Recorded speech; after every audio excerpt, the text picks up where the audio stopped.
Movie की शुरुआत में हम एक लड़की को देखते हैं जिसका नाम मैटलिन होता है। उसकी माँ की तबीयत थोड़ी खराब रहती है, इस वजह से वो अपनी माँ के साथ में रहती है और उनकी देखभाल करती है। एक बार जब मैटलिन अपनी माँ से अपने डैड के बारे में पूछती है कि वो कौन थे और क्या करते थे, इस पर मैटलिन की माँ उसे कहती है कि तुम्हारे पिता एक डॉक्टर थे, लेकिन वो लोगों की जान बचाने की जगह लोगों की जान लेते थे, क्योंकि वो बहुत ही दुष्ट किस्म के इंसान थे। वे बड़े लोगों के लिए काम करते थे और इस वजह से तुम्हें ऐसे इंसान के बारे में जानने का कोई मतलब नहीं है। वो तुम्हारे पिता कहलाने के लायक ही नहीं है। इसके बाद वो मैटलिन से दवा लाने के लिए कहती है, क्योंकि अब उसकी तबीयत थोड़ी खराब लग रही थी। इसके बाद जब मैटलिन दवा लेने के लिए जाती है, तभी वहां पर एक नकाबपोश आदमी आता है और वो मैटलिन की माँ से उसके हस्बैंड के बारे में पूछता है। मैटलिन की माँ उसे सब कुछ सच सच बता देती है, लेकिन उसके बाद भी वो नकाबपोश मैटलिन की माँ को गोली मार देता है। अब मैटलिन ये सारी घटना अपनी आंखों से देख रही होती है और जैसे ही वो नकाबपोश उसकी माँ को गोली मारता है, उसकी चीखें निकल जाती है। अब नकाबपोश वहां पर मैटलिन को चारों तरफ ढूंढने लगता है। तभी मैटलिन को वहां पर एक गन मिल जाती है और वो गन से उस नकाबपोश को शूट कर देती है, जिससे नकाबपोश मर जाता है। उसके बाद वो नकाबपोश की लाश को ठिकाने लगाने के लिए एक जगह पर लेकर जाती है और तभी हम देखते हैं कि वो नकाबपोश जिंदा हो जाता है। अब ये देखकर मैटलिन डर जाती है और वहां से भागने लगती है।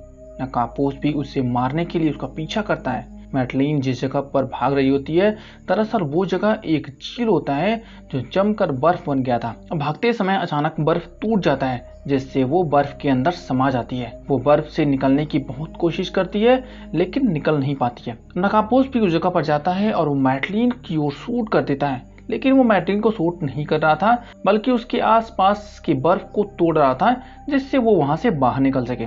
इसके बाद नकाबपोश वहां से चला जाता है। अब कहानी कुछ साल आगे बढ़ जाती है और यहाँ पर हम देखते हैं कि मैटलिन अब बड़ी हो चुकी है।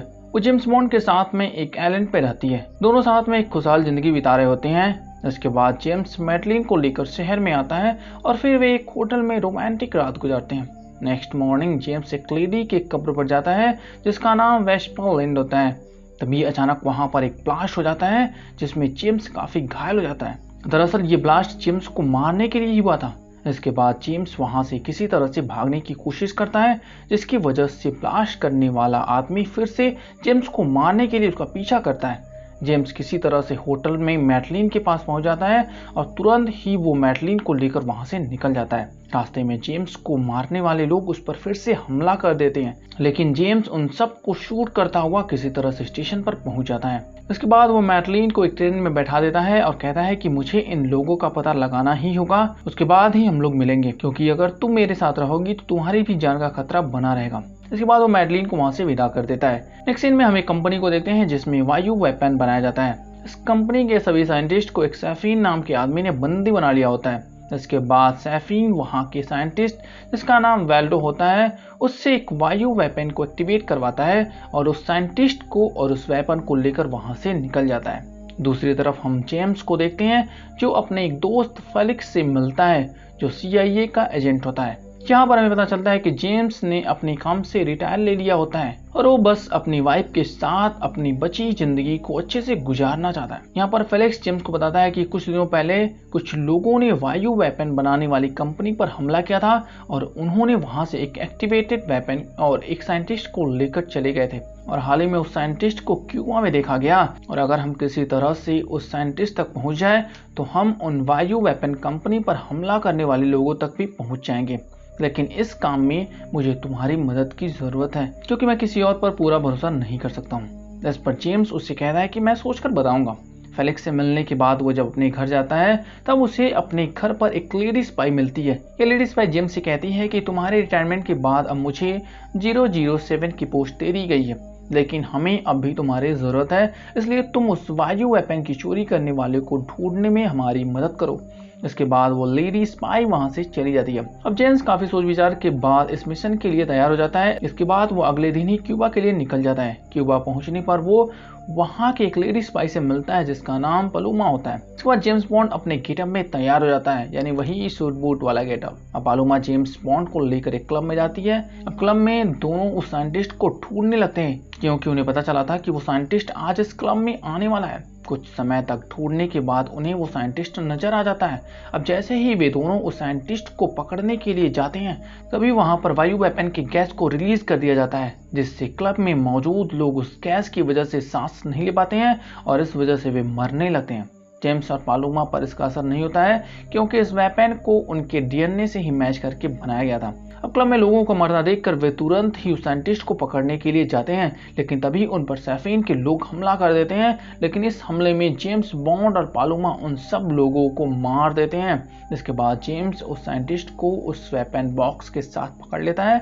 अब जेम्स साइंटिस्ट को लेकर फेलिक्स के पास पहुंच जाता है, जहां पर वे सब उस साइंटिस्ट से उस वेपन के बारे में पूछताछ करना शुरू कर देते हैं कि तभी उन पर फेलिक्स का ही आदमी, जिसका नाम लोगन होता है, वो उन पर हमला कर देता है और इस हमले में फेलिक्स बुरी तरह से घायल हो जाता है। इसके बाद लोगन साइंटिस्ट और वेपन को लेकर वहां से निकल जाता है। अब मरते समय फेलिक्स जेम्स से कहता है कि तुम्हें किसी तरह से उस वेपन को लेकर आना ही होगा, क्योंकि अगर ऐसा नहीं हुआ तो पूरी दुनिया तबाह हो जाएगी। अब इसके बाद जेम्स मैटलिन के पास जाता है और वहां पर वो एक बच्ची को देखता है, जिस पर मैटलिन कहती है कि तुम्हारी बच्ची है। ये जानकर बहुत ही खुश हो जाता है। अब अगले दिन हमें पता चलता है कि जेम्स की वाइफ और उसकी बेटी को सैफीन ने किडनैप कर लिया है। ये जानकर जेम्स बहुत ही दुखी हो जाता है, क्योंकि अभी वो अपनी बेटी से पहली बार कल ही तो मिला था। इसके बाद वो तुरंत उस लेडी ऑफिसर के पास कॉल करता है और मिशन पर जाने के लिए कहता है। ये सुनकर वो लेडी स्पाई खुश हो जाती है और कहते हैं कि हम तो बस तुम्हारे फोन का ही इंतजार कर रहे थे। इसके बाद वो जेम्स को लेकर उस आइलैंड पर पहुंच जाती है, जहां पर सैफीन वायु वेपन को बनाने के लिए वहां पर जहरीले पौधे की खेती करता है।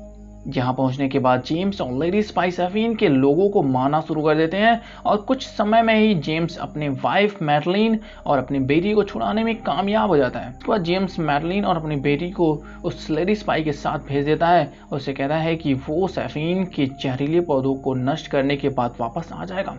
इसके बाद वहां पर सैफीन और जेम्स के बीच फाइट शुरू हो जाती है और कुछ टाइम में ही जेम्स अपने स्किल से सैफीन को मार देता है, लेकिन मरने से पहले सैफीन जेम्स को वायु वेपन से इन्फेक्ट कर देता है। अब जेम्स समझ जाता है कि ये उसका अंतिम समय है, क्योंकि वो जानता है कि इसका एंटीडोट अभी तक बना नहीं है। इस वजह से वो लेडी स्पाई के पास कॉल करता है और उसे अपनी स्थिति के बारे में बताते हुए कहता है कि मेरा मरना निश्चित है, लेकिन मैं मरने से पहले इन सभी जहरीले पौधों को नष्ट करना चाहता हूँ। इसलिए मेरे लोकेशन पर 3 मिसाइलों को भेज दो, जिससे मैं इस पूरे आइलैंड को इन जहरीले पौधों के साथ में ही नष्ट कर दूं। अब अगले सीन में हम देखते हैं कि कुछ मिसाइलें उस आइलैंड की तरफ बढ़ रही होती हैं और कुछ देर में ही वे उस आइलैंड से टकरा जाती हैं, जिससे वहां पर बहुत बड़ा ब्लास्ट हो जाता है और इस ब्लास्ट में जहरीले पौधों के साथ में जेम्स बॉन्ड भी उड़ जाता है। उसकी मौत से सब लोग काफ़ी इमोशनल हो जाते हैं, क्योंकि जेम्स बॉन्ड ने अब तक लाखों लोगों की जान बचाई होती है, लेकिन आज उसकी भी मृत्यु हो गई। और दोस्तों इसी सीन के साथ ये मूवी यहीं पर खत्म हो जाती है। तो दोस्तों आपको वीडियो कैसा लगा प्लीज़ कमेंट करके ज़रूर बताइएगा और प्लीज़ चैनल को भी सब्सक्राइब कर दीजिएगा।